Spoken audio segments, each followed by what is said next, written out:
យុទ្ធគ្នារវាងកងកម្លាំងកម្ពុជានិងថៃបានឈានចូលដល់ថ្ងៃទី5ដោយគ្មានភាគីណាបន្ធូរដៃទេយោងតាមក្រសួងការពារជាតិនៅថ្ងៃទី12ខែធ្នូឆ្នាំ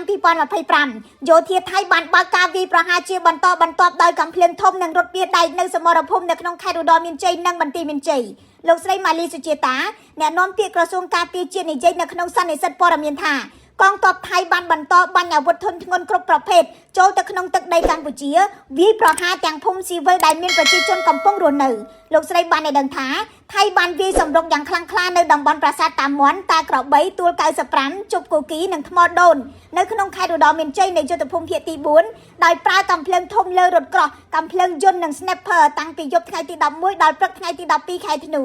នៅសមរភូមិប្រយុទ្ធនៅក្នុងភូមិភាគទី5យោធាថៃបានបន្តប្រតិបត្តិការរបស់ខ្លួនដោយការបាញ់ផ្លោងលើភូមិជោគជ័យនិងព្រៃច័ន្ទនៅក្នុងខេត្តបន្ទាយមានជ័យនិងបញ្ជូនរថវាយដែកចូលទៅក្នុងតំបន់បឹងត្រកួននៅថ្ងៃទី12ខែធ្នូលោកស្រីម៉ាលីសុជាតាអះអាងថាកងកម្លាំងកម្ពុជានៅតែបន្តតស៊ូប្រយុទ្ធជាមួយយោធាថៃដែលក្រសួងចាត់ទុកថាជាសត្រូវឈ្លានពានទឹកដីកម្ពុជាគិតត្រឹមថ្ងៃទី10ខែធ្នូឆ្នាំ2025ការវាយប្រហាររបស់ថៃមកលើកម្ពុជាបានបណ្ដាលឲ្យពលរដ្ឋស៊ីវិល11នាក់បាត់បង់ជីវិតនៅក្នុងនោះមានទារកម្នាក់74នាក់របួសនិងជិត20,000នាក់ភៀសខ្លួនខ្ញុំរស់សុធាពី News Today NTTV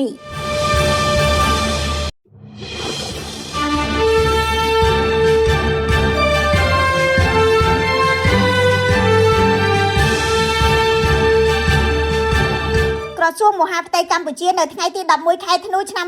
2025បានឲ្យដឹងថាយន្តហោះចម្បាំង F16 របស់ថៃបានវាយប្រហារតាមអាកាសចូលជ្រៅទៅក្នុងដែនដីរបស់កម្ពុជារហូតដល់ទៅ30គីឡូម៉ែត្រពីព្រំដែនដោយបានបំផ្លាញហេដ្ឋារចនាសម្ព័ន្ធជាច្រើនរួមទាំងសាលារៀនមន្ទីរពេទ្យនិងផ្ទះរបស់ពលរដ្ឋយោងតាមឯកសារច្បាប់អន្តរជាតិប្រតិបត្តិការតាមអាកាសចូលជ្រៅទៅក្នុងទឹកដីរដ្ឋអធិបតេយ្យគឺជាការឈ្លានពានប្រដាប់អាវុធពីព្រោះវារំលោភទៅលើច្បាប់ជាមូលដ្ឋាននៃសណ្ដាប់ធ្នាប់សកលមាត្រា 2.4 នៃធម្មនុញ្ញអង្គការសហប្រជាជាតិបានហាមឃាត់ការប្រើប្រាស់កម្លាំងប្រឆាំងនឹងបូរណភាពទឹកដីឬឯករាជ្យភាពនយោបាយរបស់រដ្ឋមួយផ្សេងទៀតយោងតាមនិយមន័យនៃការឈ្លានពានរបស់មហាសន្និបាតអង្គការសហប្រជាជាតិផ្អែកទៅតាមសេចក្តីសម្រេចលេខ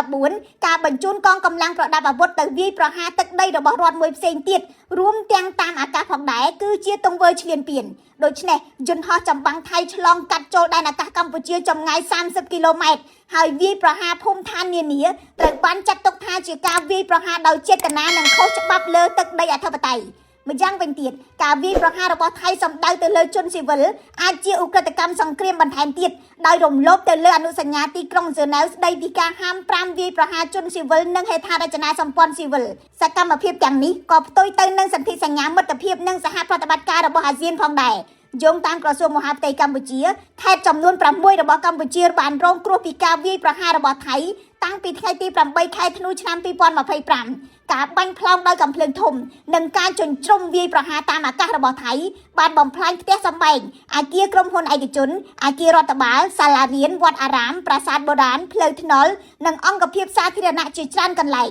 សាលារៀនជាង900កន្លែងត្រូវបានបិទទ្វារយោងតាមក្រសួងការពារជាតិពលរដ្ឋស៊ីវិល11នាក់បានស្លាប់74នាក់រងរបួសប្រហែល20,000នាក់ភៀសខ្លួនគិតត្រឹមថ្ងៃទី11ខែធ្នូឆ្នាំ2025ខ្ញុំរស់សុធាពី News Today NTTV